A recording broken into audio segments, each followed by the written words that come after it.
যোৱাকালি ভাৰতবৰ্ষৰ মহামান্য উচ্চতম ন্যায়ালয়ৰ নাগৰিকত্ব সংশোধনী আইনৰ যি বিধি যোৱা 11 তাৰিখে বলবৎ কৰিলে, এই বিধি বলবৎ কৰাৰ ফলত অসম চুক্তি নৎসাত হৈছে আৰু অসমক বিজেপি দলে প্ৰতাৰণা কৰিছে। তেখেতসকলে কৈছিল অসম চুক্তি আখৰে আখৰে ৰূপায়ণ কৰা হ'ব।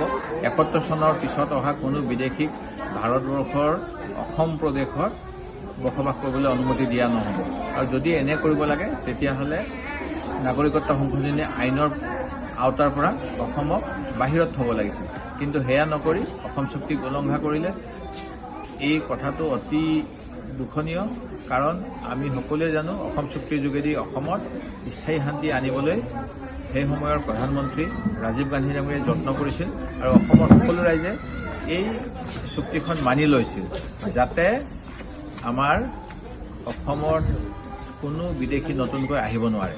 কিন্তু আপোনালোকে জানে নাগৰিকত্ব সংশোধনী আইনৰ যোগেদি 2014 চনলৈকে ভাৰতবৰ্ষত প্ৰৱেশ কৰিব বিচৰা যি এটা বিশেষ ধৰ্মৰ বা কেইটামান বিশেষ ধৰ্মৰ লোকক এই আইনৰ যোগেদি সুবিধা দিয়া হ'ব। আৰু এনে কৰিলে ভাৰতবৰ্ষৰ যি ধৰ্ম নিৰপেক্ষতা, যি সংবিধানে আমাক সকলোকে সমান চকুৰে চাবলৈ দিছে, এই গোটেই কথাবিলাক অবান্তৰ হৈ পৰিব। যেনেধৰণেৰে অসম চুক্তিখনো অৰ্থহাৰশূন্য হৈ পৰিব। সেয়ে মই সুপ্ৰিম কোৰ্টত ইয়াৰ প্ৰতিবাদ কৰিছোঁ আৰু সুপ্ৰিম কোৰ্টৰ পৰা নিৰ্দেশনা বিচাৰিছোঁ যাতে নাগৰিকত্ব সংশোধনী আইনৰ আওতাৰ পৰা অসমক ৰক্ষা কৰে আৰু এই অবৈধ আইনখন বাতিল কৰে।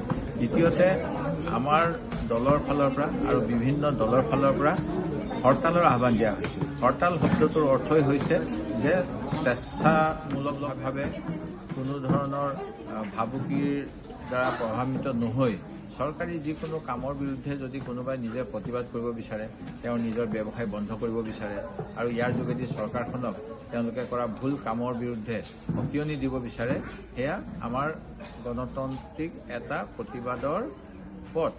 আৰু এই প্ৰতিবাদৰ পথক আমাৰ অসম চৰকাৰৰ আৰক্ষী, অসম প্ৰশাসনে আমাক অবৈধ বুলি ক'ব বিচাৰিছে আৰু তেওঁলোকে আমাৰ ওপৰত নটিচ দিছে।